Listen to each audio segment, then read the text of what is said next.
This is the true story of John Daniel shooting dead his own brother William at Dale House Farm, Rough Close, near Longton in 1886. However, a new family comes to live in the same farmhouse some 100 plus years later, and strange things start to happen.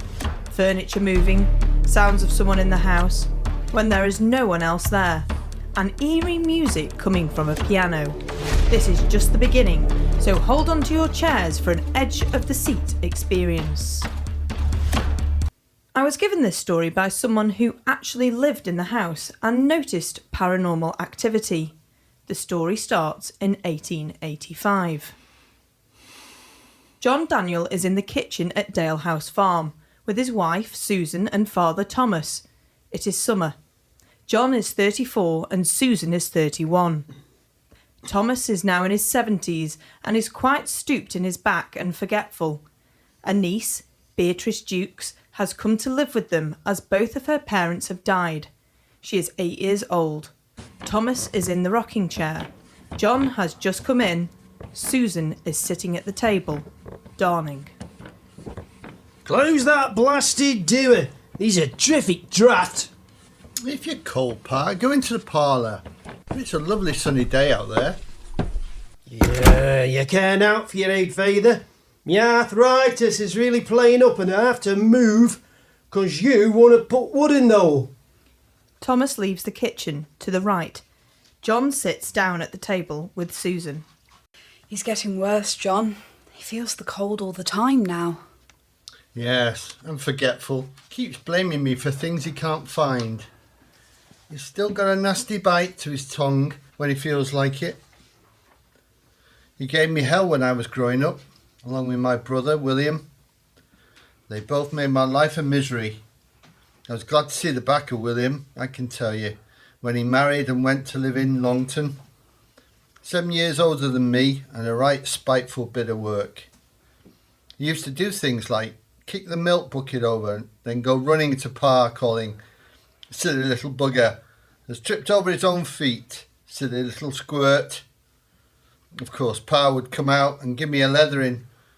I tried to tell Pa that it was William, but all I got was another leathering for what he saw was me telling lies. I couldn't fight William either. He was too big and strong. He would just hold me at arm's length, laughing all the while, then twist me round and kick me into the mud. Pa was such a tyrant, berating me for any misdemeanour. One time, Pa told me to pick up the eggs in the yard and make sure you don't break any. Of course, William would have his say.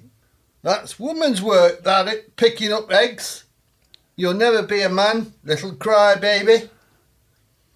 Then I remember him dancing around me, trying to grab the basket of eggs, getting one and throwing it, then trying to trip me up so I'd break more.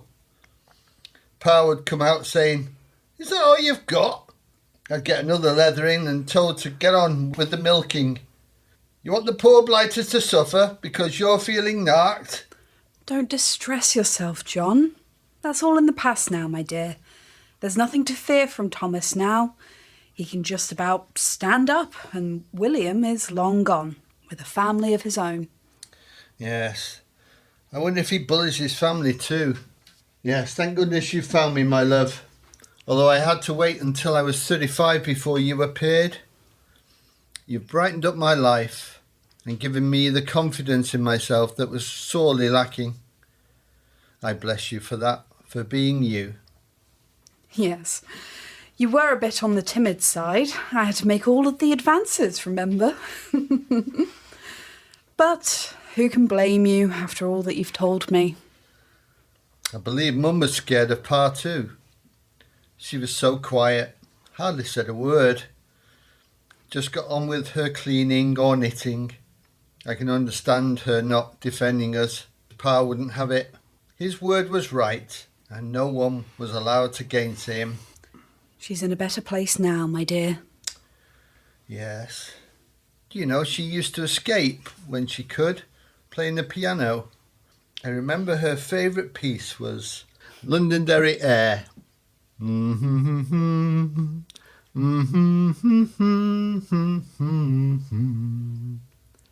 Yeah. She'd invite a few of her family around occasionally when she would play. Pa would just slope off, telling me to say he had an early start and had gone to bed. He never was all that sociable. Oh well, but we are together now, so let's look to the future.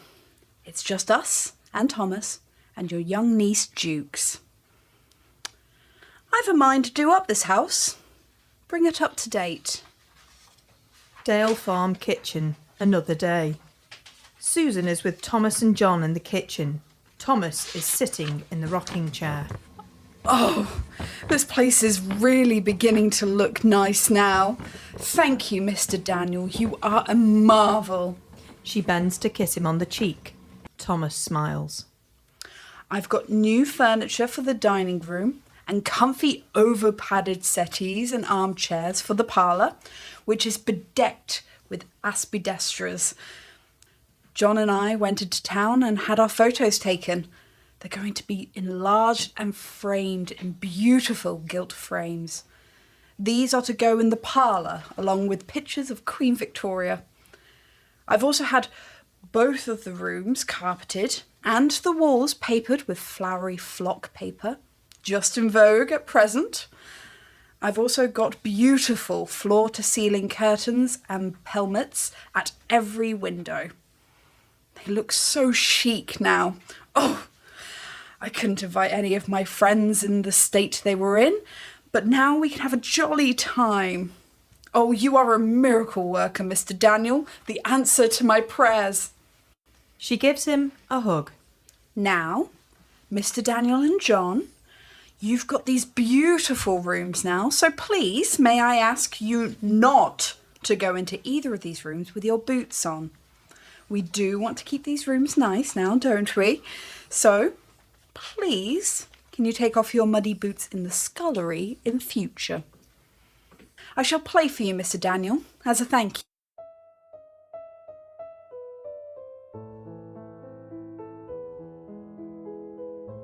It all looks totally overcrowded to me, with all this strange furniture taking up any little space. You cannot just walk in and sit down. It now means a meandering walk, avoiding the chairs and tables. Oh, but she's got a pretty smiling face. You done well for your son, lad. Have you seen me paper? It's on the floor by your feet. Here it is. Oh, Mr. Daniel, come and sit in the parlour. You'll be more comfortable on the new padded armchair than that rickety old rocking chair. I can get your paper and get Lydia to make you a cup of tea. Oh, it all looks so nice. We'll have to start in the upstairs next. Farmhouse kitchen next day. Thomas is in the kitchen with John. How much has Susan spent? She's talking about doing the upstairs rooms now.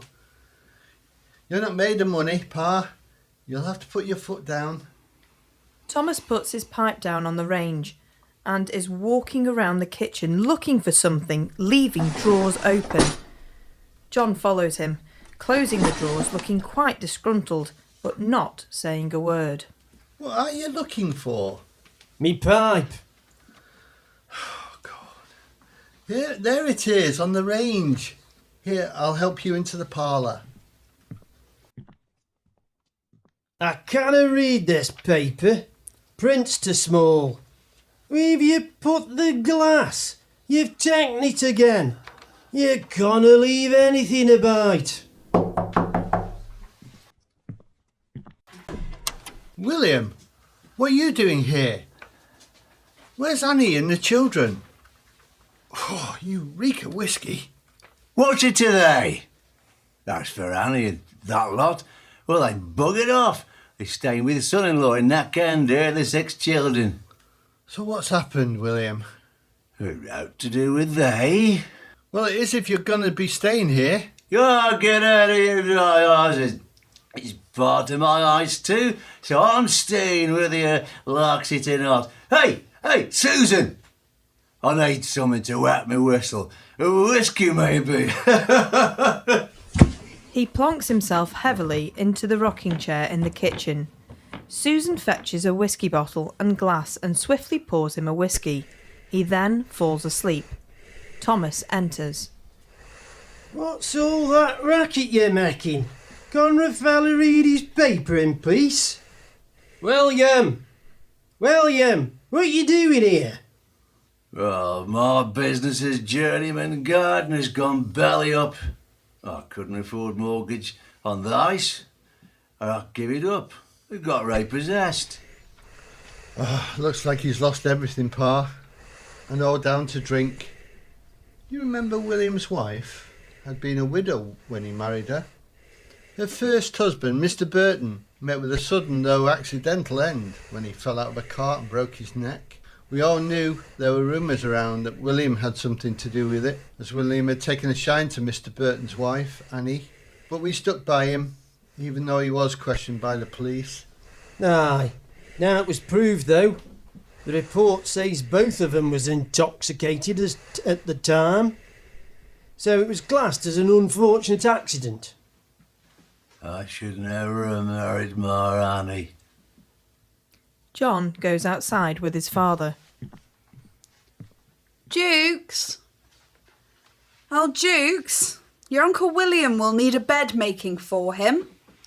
The bedroom above the kitchen is not in use, so make up the bed there if you please. You treat that poor lass just like a scullery maid, Missy High and Mighty. William, that is totally out of order. I am not her governor. She's helping me with anything I need help with, and she is much appreciated. I couldn't do without her. Yeah, and I bet you get to doing anything you just not fancy doing yourself while you sit at your leisure. I'll bet she does all washing and ironing as well as cleaning and making up fires. Jukes has been really helpful, but she is not my maid, and she is part of our family and is treated as such. And, must I say, if I do sit down, it is because I am working, knitting and mending clothes. You'd have her doing that too if she could, I'll bet. William, you are being quite out of order, if I may say so, and I do not care for your attitude. If you must know, Jukes is quite the good knitter. Your mother taught her. Who are you to tell me? Almighty order, you're not here but a newcomer, so I'd keep your mouth shut if you know what side your bread's buttered. I am your brother's legal wife, and this is my home too. You are the interloper here, William, and you know it. You had your own home, and you have your own family. Well, that's right, but this is my family one now too, so don't forget it. At that, William gets up and lurches out of the kitchen. He soon comes back. What's been happening here? They've gone and changed everything. Miss Iron Mighty's put a stamp on the place.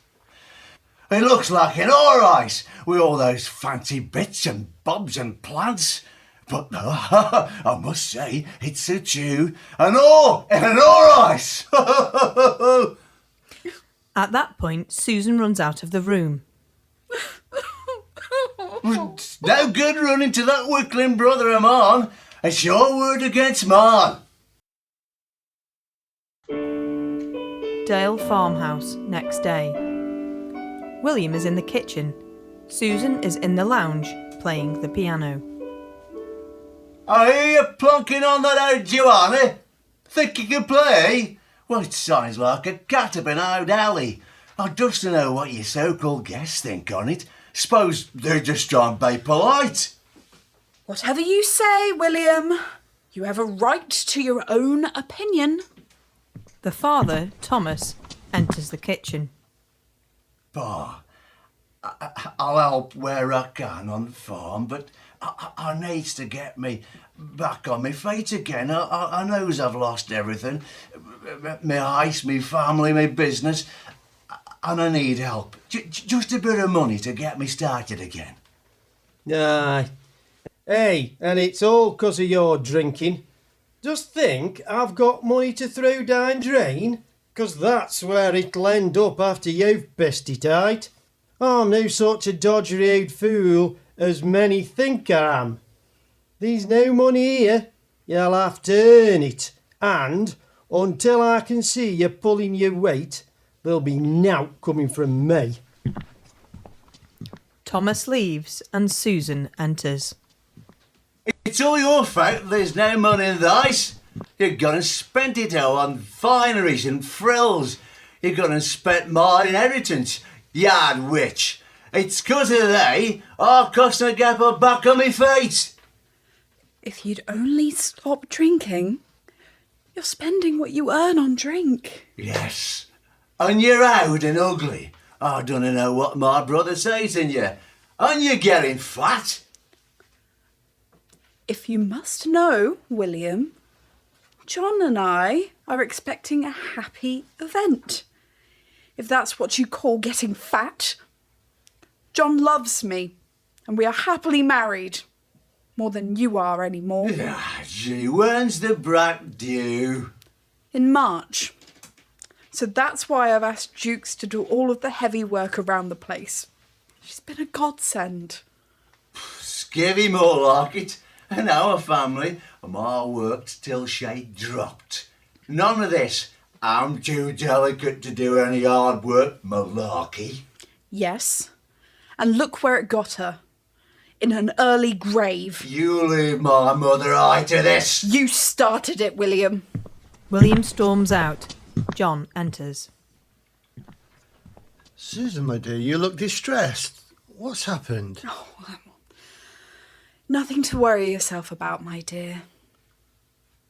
I just so wish that we had the house just with you, me, your father and little Jukes.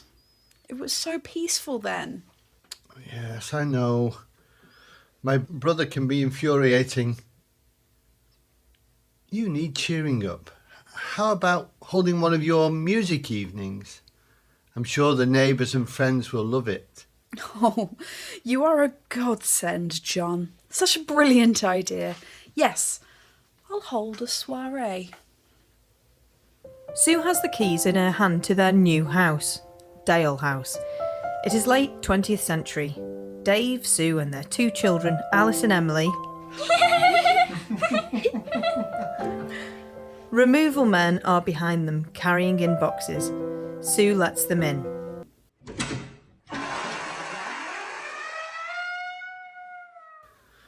That could do with a bit of oiling. More than that, Dave. Look, the varnish is peeling off and I'm not sure if the wood is actually rotten underneath. The girls run in and go to explore. Oh, all of the boxes should be labelled which rooms to put them in. Sue, what runs around the garden without actually moving? I don't know, Dave. A fence. Okay, we know you're a born comedian. The heart is where the home is, even if you can't remember which box you packed it in. And that's not funny. We know we've labelled each box, but that's before we had to actually sort out what we were going to use the rooms for. Oh, this is a nightmare. Aye, one good thing though, for the money we saved at the auction, we've got a bit of spare to get workmen in to do the technical stuff, while you and I, with the help of a few friends, can set about doing a bit of decorating. As you know, we only had one opportunity to see it before the auction, but we fell in love with it at first sight. We did. It's just everything we ever wanted, and we just couldn't let it go for the money they were asking for it. We'll take a bit of work, but we'll soon have it to our liking. The kids are investigating the place, so let's have a look around ourselves. Noises from upstairs. Alice and Emily are skipping around quite noisily, nosing into every room. They open this and that door and every cupboard they can. You hide and I'll seek. I'll count to 100. 1, 2, 3, 4. They're playing hide and seek. Well, the place is so large, it's a rabbit's warren. Especially as it has a cellar under the living room and an attic over the front bedrooms, with stairs going up and down to both. Emily comes running into the kitchen a little time after. I can't find Alice. Come on, Alice. You know not to taunt Emily. You're 3 years older than she is, and you should know better.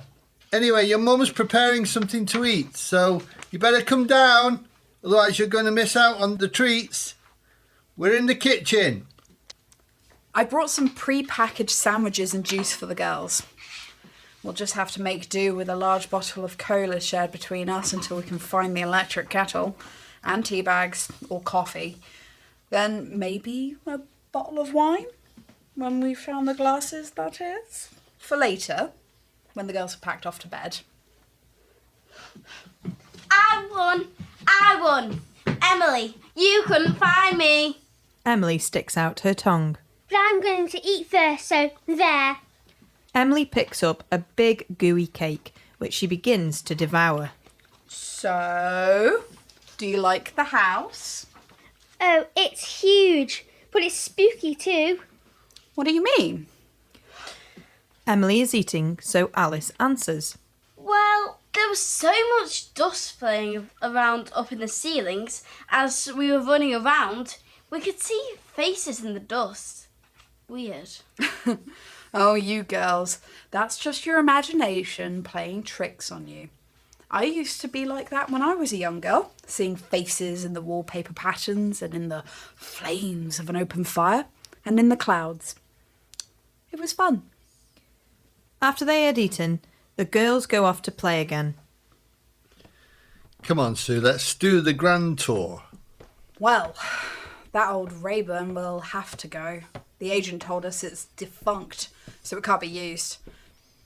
I want to keep the place still like a farmhouse, but modernise it, Dave. We'll need new cupboards, but farmhouse style. Those cupboards must be at least 60 years old, probably a little bit more. And dirty. I would like an island in the centre with seating where we can have breakfast. What do you think of the floor?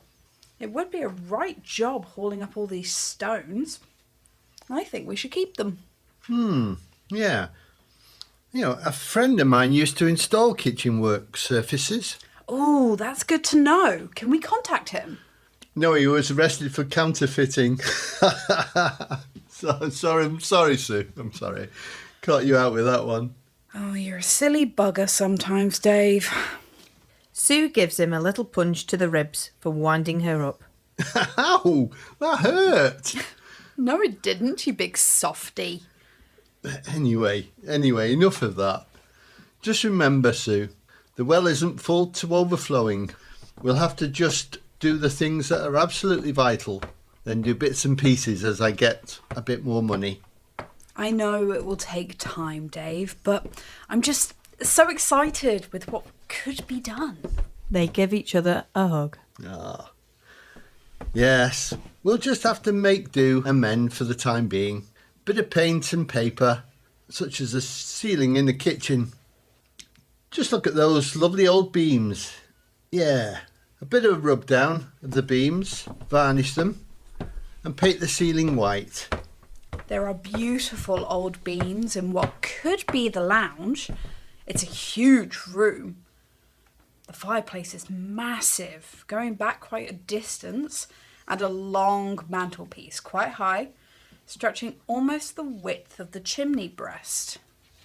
There's an old upright piano left there too. It needs tuning, but I think we'll keep it. Did you see the old armchair there? It's seen better days, but I could recover it. It looks sturdy enough. I see this as a sitting room. Lots of comfy seats and armchairs with a large screen TV. Then again, if the fire were to be blocked off, then a TV could go there on a stand. What do you think, Dave? Yeah, sounds good. But we'll need some heating if we're going to get rid of the fireplace. Underfloor heating would do the job. Yeah. If we build a sort of boxed-in alcove in the centre of this huge fireplace, about the size of, say, a gas fire, but with some depth to it. We could have a feature there, a piece of artwork or flower display in that boxed-in area. That's strange. I couldn't remember that other set of stairs when we visited. There are stairs going up and down to the cellar. The cellar too. Imagine us with guests. Dave, I believe our guests need a top-up. Would you go down to the wine cellar for some wine, please? Of course, madam. This is ridiculous, Dave. Does this place never end? This room also has beams and a huge fireplace with Minton tiles as decoration. That's beautiful. Shame we can't light coal fires anymore. We'll have to replace that and get it blocked up. Put a modern glass-fronted gas fire in its place. As you said, we'll have to get one. That will enable us to keep the tiles. Yes, this could, I suppose, be a dining room. It's right next to the kitchen, so it would save crossing the hall and the food getting cold. So, there are 4 bedrooms upstairs, a bathroom and a smaller room. I've no idea what we could use that for. Maybe a playroom for the 2 girls, or even a dressing room to keep all of our winter gear. I don't know. We'll have to think about that. I feel we could be in one of those Bette Davis films, or one of those black and white 19th century period films where everyone is rich and bedecked with jewels, and they have a dressing room with a maid, say, helping Bette Davis with her hair. I need a maid, Dave. You need a maid as much as I need a valet girl. Yeah, come to think of it, a valet would suit me down to the ground. Dave struts around, brushing off his t-shirt and jeans as though he was wearing a Savile Row suit. Yes, sir. By all means, sir. Is there anything else I can get for you, sir? How on earth did we ever get this place so cheaply? Well, we were really lucky. There was no one else bidding for it. Not even a building company. And you know what they're like. See this, turn it into flats, and chink chink, the money would come rolling in. My, I didn't realise how late it was. It's time the girls were in bed. We need to make up the beds. And they lived happily ever after, and never had to work a day in their lives. Sleep tight, girls. Dave comes down into the kitchen. Sue is still there. They find the wine and 2 glasses and sit there at the table. Oh, I'm whacked. I'm ready for bed myself and to dream of our wonderful house. Oh, I don't know if I'll sleep. I'll be thinking of all that work that needs doing. They retire to bed. Oh, of course, there used to be more land attached, you know, as it had been a working farm at one time, but that land has been sold off. And a good job too. I can't see me trying to mow a field with my little hover mower. Imagine me sweating cobs, taking the hover mower through the divots and tufts of wild grass. Then again, we could have made a 9-hole golf course. That'd have been good. Or we could have kept ponies for the girls. Too bad. We haven't got the land, so good night, sleep tight, and sweet dreams. Dave kisses Sue and Sue falls asleep in his arms. Farm kitchen. Evening soiree. Neighbours. Mrs. Emma Latham enters with her husband, Mr. Henry Latham. Then George Gould of Leightondale, followed by George Duval, the postman. William ignores them, but Susan greets them and shows them into the lounge. William stays in the kitchen and gets a bottle of whiskey and a glass. He sits in the rocking chair. He looks very grumpy. He can hear what's going on in the lounge. Mr. and Mrs. Latham, George Gould, John Duval, thank you all for coming. We're going to have a splendid musical evening.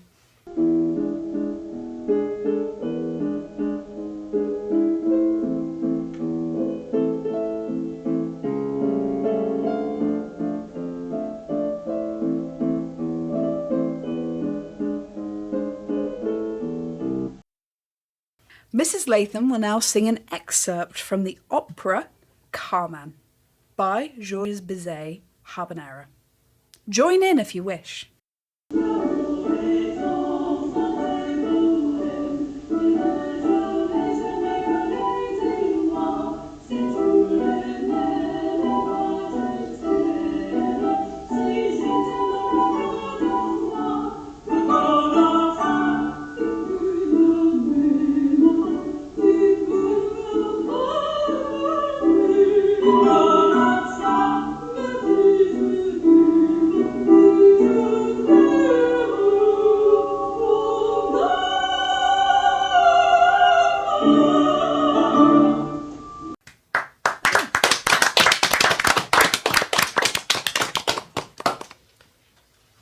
I will now sing an excerpt from the popular Gilbert and Sullivan concert. A music evening would not be the same without a song from the Pirates of Penzance. However, it's extremely fast, so I would hope I have enough breath to get to the end.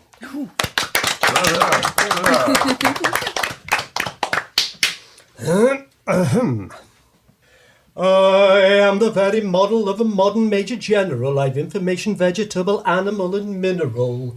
I know the kings of England and I quote the fights historical. From Marathon to Waterloo in order categorical. I'm very well acquainted too with matters mathematical. I understand equations both the simple and quadratical. About binomial theorem, I'm teeming with a lot of news. Lot of news. The many cheerful facts about the square of the hypotenuse. Thank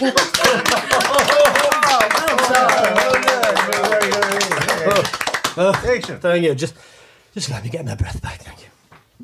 Thank you, John, for lending your beautiful tenor voice to that rendition with such vigour. I hope once you have your breath back, you'll be able to perform the popular and uplifting Funicular, which is always such fun. Everyone, join in with the chorus.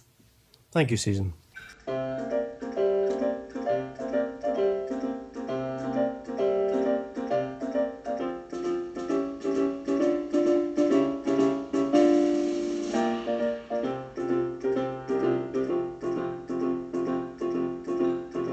Some think the world is made for fun and frolic, and so do I, and so do I. Some think it well to be all melancholic, to pine and sigh, to pine and sigh. But I love to spend my time in singing some joyous song, to set the air with music bravely ringing is far from wrong, is far from wrong. Listen, listen, music sounds afar. In the kitchen, William is downing quite a few glasses of whiskey. She's a blasted bitch. Cares no for me. Let her have a party. I'll get her back one of these days for taking all my money. You just see.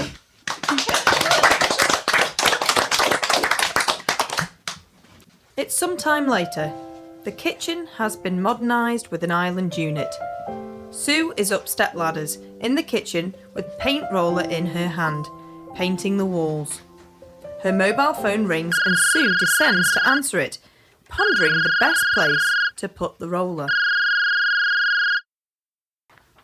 Dave Trenton's Machinery.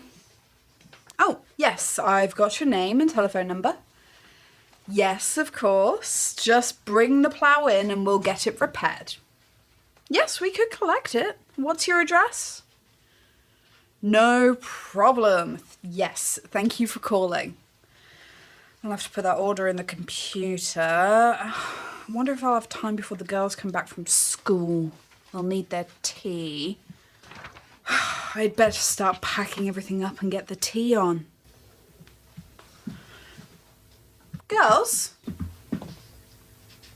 Have you come in from the front door? Are you up there? You could at least have come and said you were back from school.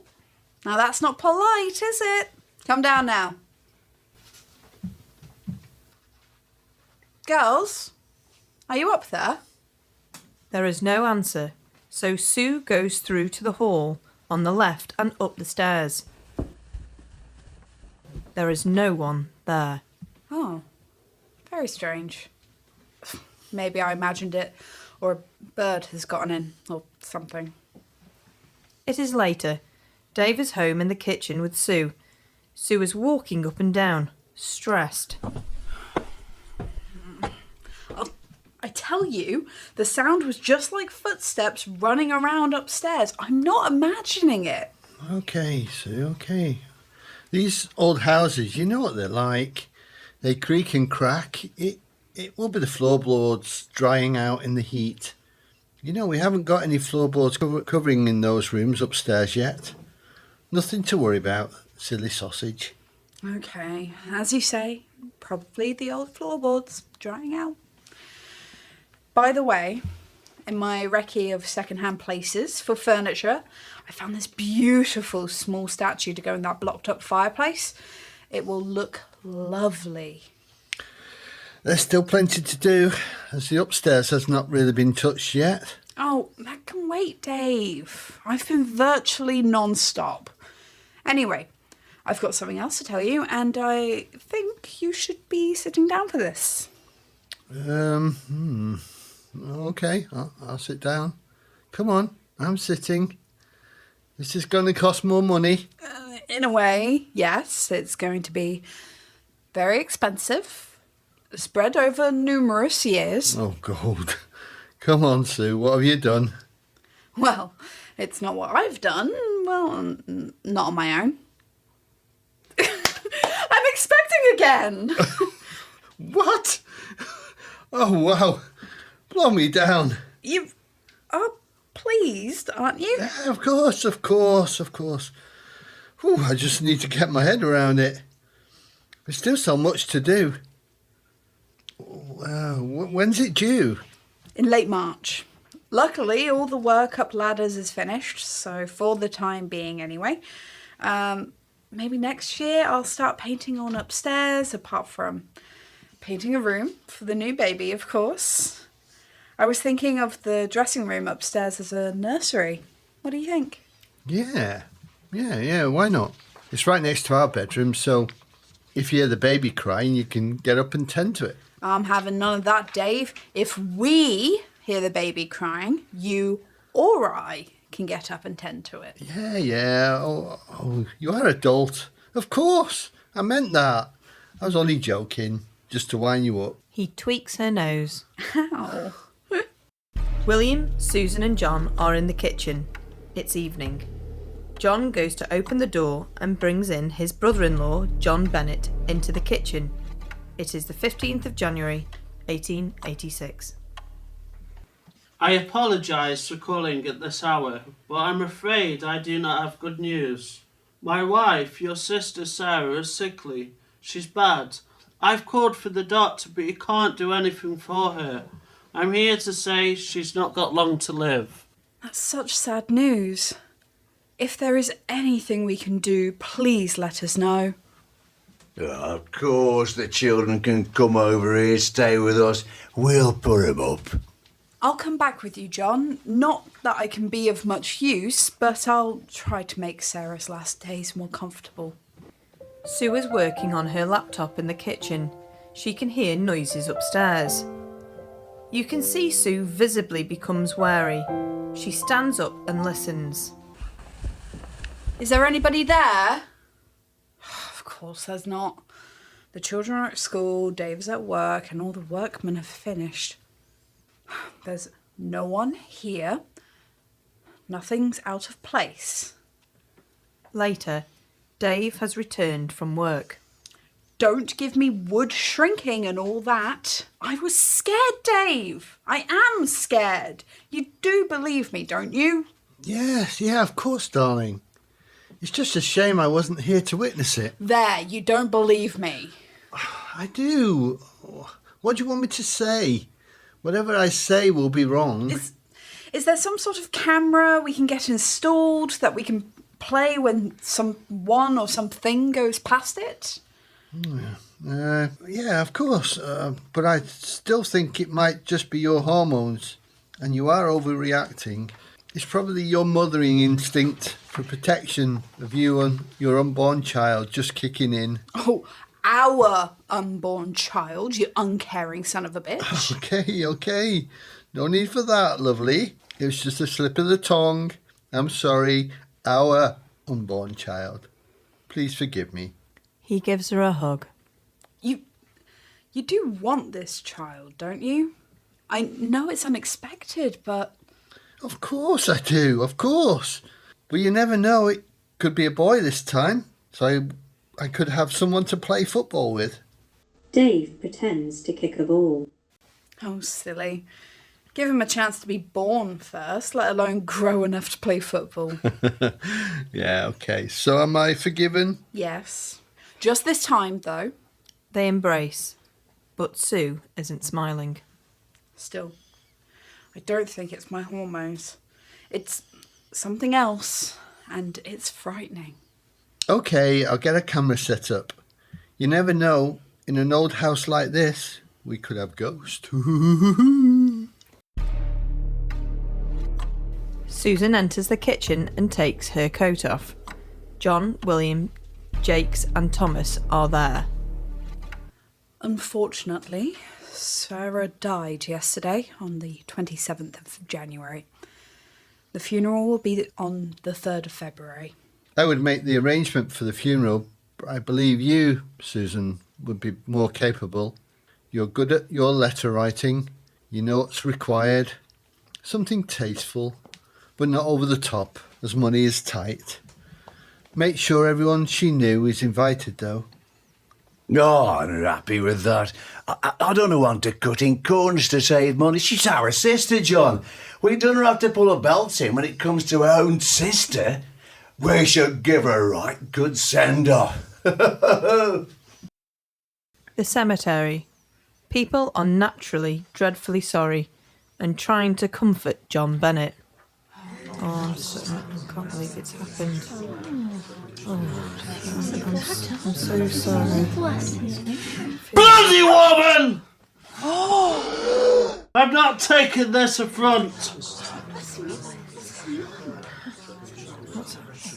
I told you should have spent more money on the funeral. You can see she's not happy. It's your bloody wife, John. You've given her the reins on your money and she's tightening. You should have told her to keep her bloody nose out. John Bennett is pushing people away from him, then, just as suddenly, starts physically pounding at his two brothers-in-law, William and John. Of course, it is 1 against 2, and William and John defend themselves, giving him a pounding. John Bennett is on the floor, holding his head in his hands, nursing his wounds. Everyone else is taken aback. Susan did her best, William. I don't know what's been said or what's happened. Sue is in the kitchen. The girls walk in. Girls, have you moved that little statue in the fireplace? I found it tucked behind one of the settees. No, Mum. I won't be annoyed with you. I just would like to know. It's just that I keep finding things moved. Just like the armchair being moved to the chimney breast area, and it's puzzling. Your dad says he's not moved it. No, Mum. The armchair is much too heavy for us anyway. Well, another thing to put down to the ghosts. Sue gets up to leave the kitchen. Don't go away, Mum. We want to talk. Yes, sweetie. I'm always here. Is something bothering you? Well, we're worried about Dad. Is he not well? It's just that he's hardly here, and when he is, he falls asleep in his armchair. He doesn't play with us anymore, and, well, I don't like to say this, but there's a strange smell about him. Oh. Yes, my sweets.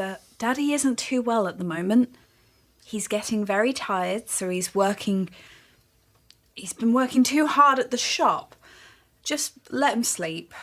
Play in another room. As for the strange smell, I think it must be the new oil he's using at the shop. It's quite strong. Do you think you and Daddy are going to separate? What makes you say that, dear? No, we're not going to separate. Don't you worry. Daddy will get over this and we'll be better. Then we'll be back to our normal family life. I promise. The girls leave the kitchen. Sue gets onto Dave's work via a video call on her computer. Hi, Steve. Oh, hi, Sue. What can I do for you? We don't get to meet up very often now, especially with you expecting your third. I expect you've got a lot on your hands. What with your 2 little girls in the house. Yeah, I've missed you a lot too. I just thought I'd check in on how things are going. The books show a lot of work going on and orders. Yes, everything's going smoothly, thanks. And how's Dave coping? He seems very tired lately, and I wondered if he's managing to keep on top of things. I don't know if he's come down with some sort of virus. Oh, I'm not sure what you mean. Yeah, he sometimes looks a bit tired when he comes in. I thought that was maybe not getting enough hours sleep. What with the remodelling of the house and the 2 children running rings around him, as they do. But no, a cup of coffee first thing as usual, and he's right as rain, ready to go. So he's his normal self? Certainly. You know Dave, a laugh and a joke every minute. He loves those one-liners. What's it he said the other day? Oh yeah, I saw the vacuum cleaner the other day. All it was doing was collecting dust. I'm sure you've heard that one many times. Anyway, it's a fine workforce we have here and a friendly place to work. But he just keeps us all in line. We all know our jobs and we get on with them. Okay. Thanks, Steve. I'll try not to leave it too long before I pop in and see you all again. Bye. That's so strange. No mention of Dave rowing with anyone, being in a bad mood, drinking or slacking on the job. Everything was fine. I don't know what's happening. Where do I go from here?